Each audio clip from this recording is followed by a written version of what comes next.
Hello, and welcome to the Quest for Games. I'm Jerry, and in this video, I'm going to do a how to play of the 1 to 5 player game River Valley Glassworks. It's distributed by Allplay. What is River Valley Glassworks? There have been sparkling little pieces of glass found floating down the river, and you, as an entrepreneurial woodland creature, are going to set up a shop to try to see if you can sell these pieces of glass. What does that mean? Well, there are tokens that will be kind of floating down this river that you're going to try to collect and match and put onto your player board to put them in the right order to be able to get the most victory points at the end of the game. I'm also at the end of this teach going to talk a little bit about this expansion that has 8 basically little expansions in here that do adjust what and how you're going to put those in your board a little. With that said, my channel's not sponsored. All the opinions you'll hear during my setup or how to play or the little review I do at the end are mine and mine alone. They are not influenced by the manufacturer or anybody else. Okay, so let's get this to the table and start to teach. Hello and welcome to the table. So let's start to teach. I'm setting up for a 2-player game. So there are some black river tokens or glass pieces, I guess, but they're not really glass, that are not used unless you're playing a 5-player game. Aside from that, I have placed all of the acrylic chips that I have into this bag. I do believe that this bag is one of the upgrades that come in the Deluxe edition because it has the nice little graphic on it. These acrylic chips are the Deluxe edition. They're a nice little acrylic. I think you can even upgrade it further by getting real glass chips. This matte's neoprene, which I don't know if the base game that's cardboard, but I think it might be. I have these river tiles, which I'm not sure if they do anything different to them.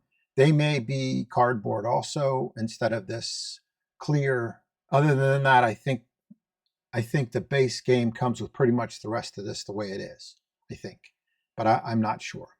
Let's talk about setup. So I put the player board out in the middle where everybody can get to it. I had to put these river pieces on the board, all 6 of them along this little line here for the river. They are put out randomly. Once they're out, I will put the number of pieces that are represented by that set of stones right there on this tile. So this one gets 2. This one gets 1. This one gets 1. 1. 2 for that one. 2 for that one. I will also take 5 out of the bag and put them 1, 2, 3, 4, 5 into the bottom of the river. Each player will then reach out of the bag. Oh, I have this person is first player. So then each person will draw 3 Glassworks pieces and put them into their pan. That's what they call this. When you chose which player you were, and I have the Cornelius D. Shellingworth's Glasscraft, that's the turtle. I had to take this board out and assemble it. It's in 2 pieces. And then take my turtle figure and put it on the first spot. This one's Hoppington's Glass Mart, and it's a frog.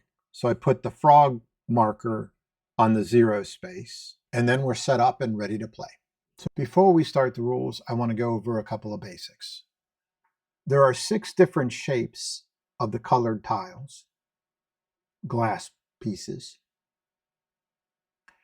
Each one of these shapes correspond to a shape that's on the 4 corners of each one of these river tiles that we put out during setup. We will fill our boards from left to right and bottom to top. Different colors left to right, same color going up the column.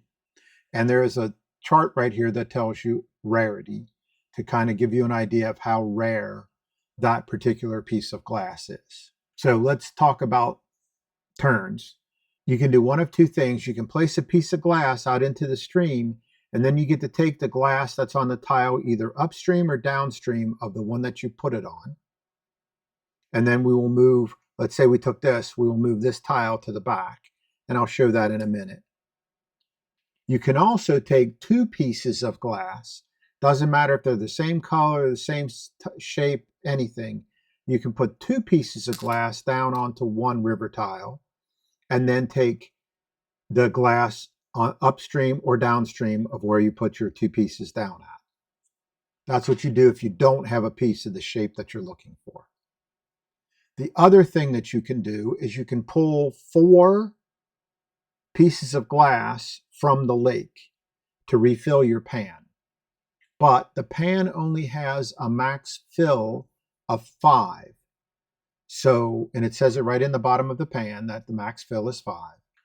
So if you ever go to the lake to fill something up and you wind up with more than 5 in your pan, the overflow will go up here into this spot on your player board. And those are going to be worth -3 points at the end of the game. Okay, so those are the turn. That's the things you can do on your turn. Let's run through a couple of turns just to see how things work. So first player, they're going to decide to put this piece, which is this kind of diamond with the top of it kind of cut off. They're going to put it on this river tile, which means they can pick from either this tile or this tile. They're going to take these two and they're going to put them down on their board. And there is some people that I've heard that say that there's a strategy of putting the least common up front and the most common behind. I've also heard people say the other way around. It'll be up to whatever your strategy winds up being on what order you put things down. When you put those into the Glassworks, you take this river tile, you pick it up, and you put it in the back of the stream.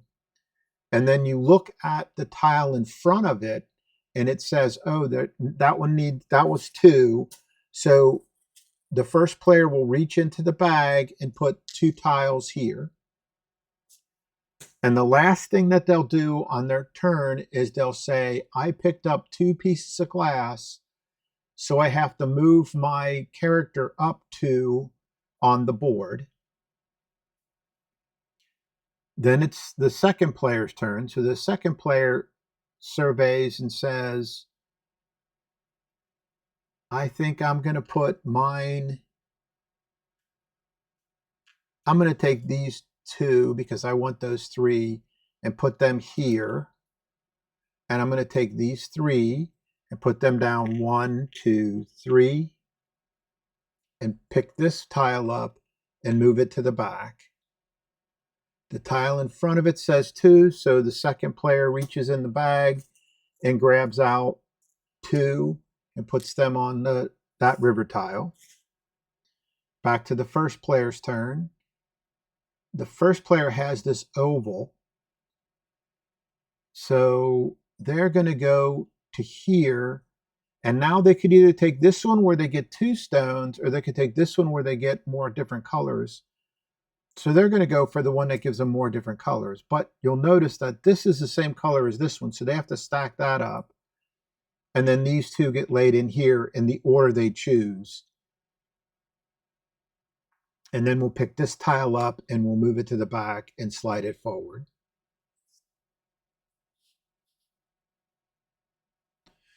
And the player 2, they have room, so they're going to go ahead and pull from the lake. So they're going ahead and pulling from the lake, and they're going to pull these 4 from the lake, and they go into their pan. They do not go into their river works. They go into their pan. And then they have to reach into the bag and pull out 4 chips, 4 pieces of glass, and put them in the lake. And that refilled the lake. And that's their turn. So now it's the first player's turn. And, oh, we forgot to refill this. And I forgot to pick up all those pieces. So hold on a minute. That's not bad. It's not, oh, in front is 2. So 2. I filled that. I told you that I had to move over 2 when I got those 2, but this person got 3 more, so they have to move over 3. 1, 2, 3. Yep, 3 here to the 5th spot. The frog, we forgot to take the 3, so 3. This has happened to us a few times in several games where we've been like, oops, I forgot to move my guy. So I'll give you a little clue here. It's pretty easy. You can count however many tiles you have in your Glassworks, including, well, unless you overflowed from the pan. You can normally count how many tiles you have in the Glassworks and move your character along with that. But you're supposed to, every time you pick up glass tiles, you're supposed to be moving your character along the track, because once we get to 17, that'll begin triggering the end game. So let me fast forward a little bit and get this to a little bit further along, and then we'll talk about some things that might happen near the end of the game. Okay, so I fast forwarded us along, and it's player 2's turn, and player 2 on their turn is going to set this piece right here in this spot that matches, and they're taking these 3 tiles. They have this color, so that one will go there. They have this color, so that one will go there. They don't have this color, so they have to put that one in the back, and they're fine. But that's 3. So 1, 2, 3. And they're at 17. So that kind of signals the end of the game. I still have to pick this up and push it to the back. And there's 2 tiles. This one says 2. So the frog player's at 17. We're going to do the last round. A couple of things happen because it's the last round. So this was first player. This was second player. So everybody's had the same number of turns. If the first player would have been the one who would have gotten to 17 first, then the second player would have gotten another turn. And we're now going to have one more round. Everybody gets to take one more turn. Anyone who has fewer than 3 stones in their pan draws from the bag, not from the lake, until they get themselves back to 3 stones. So first player has 2, so they draw from the bag and they now have 3. Second player has none, so they draw from the bag and they now have 3. And we do one final round of play.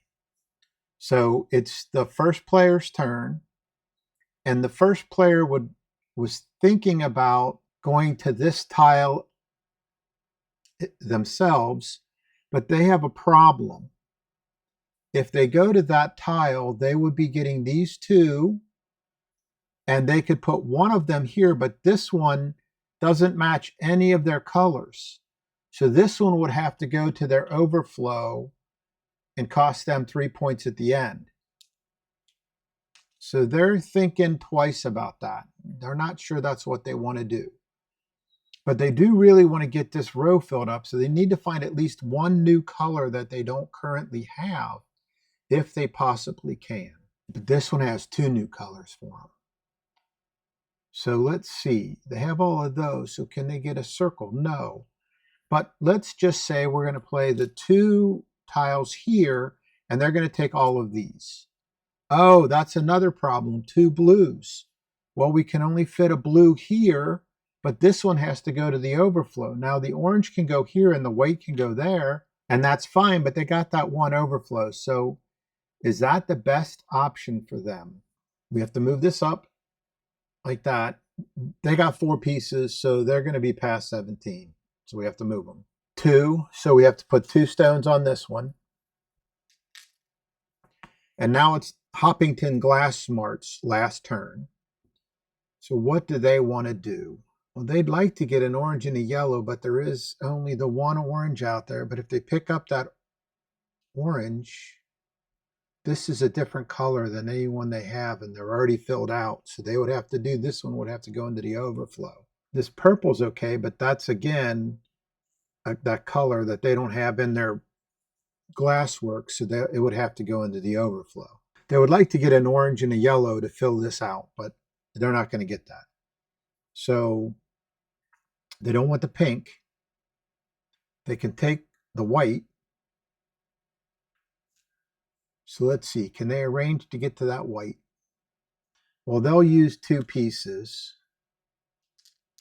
and take both of these two white. And that's the end of the game. So let's go to final scoring. This is player one's board. Let's do final scoring for player one. Well, the way you do final scoring, the first thing you do is you look at all the rows. Well, this one, and this one there's nothing in the first one. So they get no points for any of these three. This one, there's two, but then there's a gap. So they get, at the bottom down here, you see a 2. So they get 2 victory points for that. They have the whole bottom row filled out, so they get 22 victory points for that. So they're at 24 right now. And then they look at their tallest columns. And if there's a tie, they go over to the left. But these are their 2 tallest columns. So this one's worth 30. They were at 24, so they're now at 54. And this one's worth 20, so they're now at 74 points. And that's their final, minus the 3 from this over here, so they're at 71 points, because there was the minus 3 from the overflow. But as you see, it's the furthest over columns that are scored. If this board looked like this, we'd be scoring this column and this column. So here's player two's board. This is 0, this is 0. This one gets all the way over to here, so that's 7. This one gets all the way over to here, so that's 11. So we're at 18. And this one gets all the way to the end, so that's 22. So that's 40. Then these, even though these are the same height, these 2 columns, which are the same height, they're higher than those 2. So these are the 2 that we score. So we had 40 plus 15, which is 55, plus 20 more, which is 75. They have no negative points. So the Hoppington's Glass Mart has 75, and Cornelius D. Shellworth's Glasscraft has 71. So player 2 or Hoppington won. There was one other thing that I said I wanted to talk about, and that's this deck of expansion cards. What these do to the game is almost give you player powers, but not quite. And their suggestion is to not take any more than 2 at one time. So we have Orders from Afar. What Orders from Afar does is it gives you these 3 colors, and if you have any of those in the overflow, like you saw with the player 1 character, that instead of going into the overflow, those colors would have went to here, and they would have got victory points for those at the end of the game, saying that there's an order from someplace else. Flooding the market. With flooding the market, you'll be given a color. Each one of these is a different color. And if your shortest column is that color, or you don't have any of that color, you're going to get these victory points at the end of the game. So another way to get more victory points at the end of the game. Equipment. So this is almost like player powers. Each person is going to get a different piece of equipment. This top one here says that if your second column from the left is empty, ignore the gap and keep going across. So those top ones that the turtle had that had a gap there, but then had some on the other side, those would have still been able to score. Assistance. You can use your assistant once per game, and if you don't use the assistant, you get 2 victory points for that. And as an example for this top person, you would take all 5 of the glass pieces that are in the lake and spread them out on different river tiles upstream from the lake. There's river treasures. And for the river treasures, you're going to get victory points based on how many of a certain shape you have in your glassworks. And then the last one is lake diving.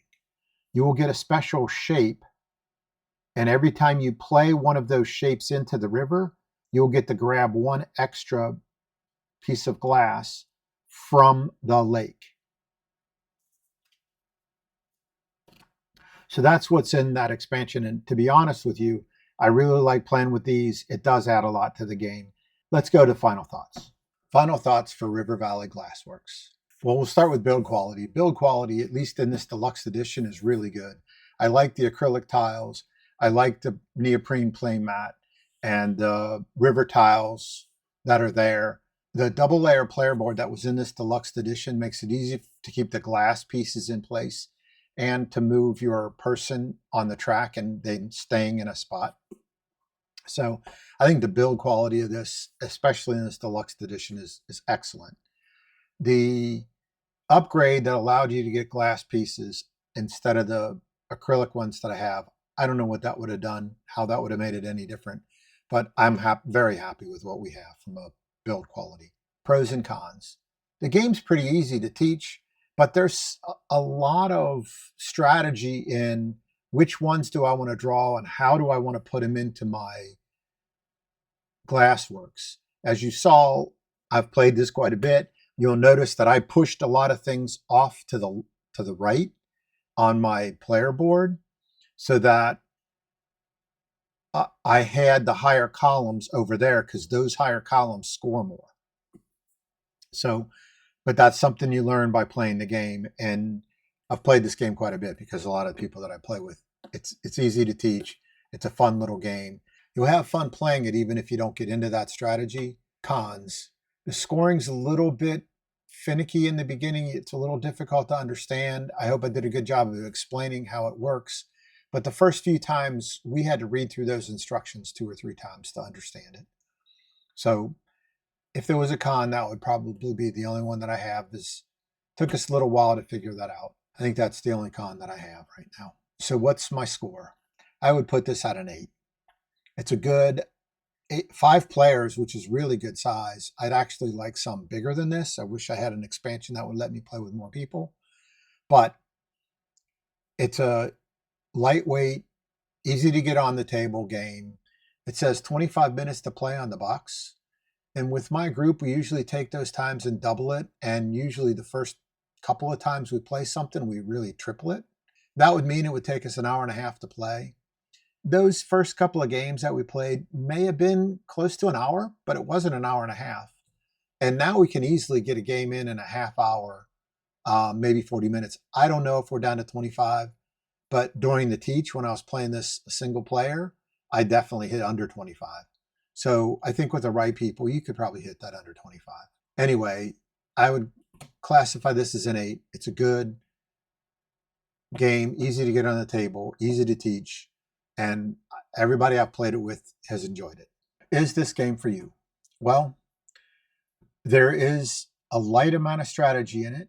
I would say that the first time or two you play the game, you're going to have to be getting used to where do I want to put the things in my Glassworks.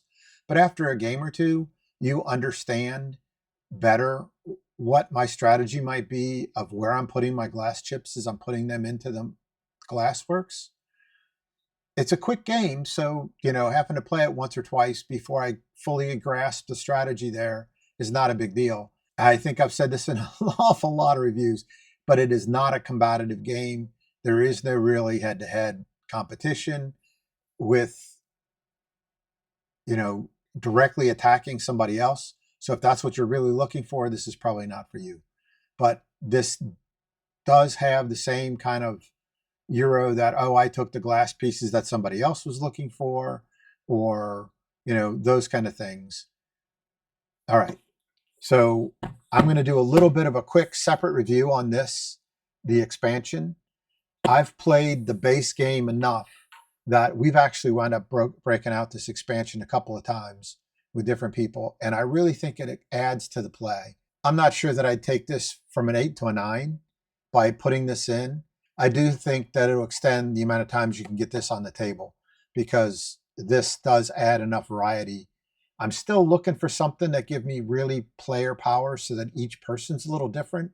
This gets close, but doesn't quite do that. So maybe they'll do that in the next expansion. All right. So with all that said, thank you for sticking with me. If you enjoy what I'm doing, please subscribe to my channel. If you liked this video, please like it. If you would like to see me do any kind of a playthrough or review of any other game, please leave me a message in the comments or send it to the channel. And with that said, I hope you have fun. I hope you keep playing games, and I'll see you next time. Bye.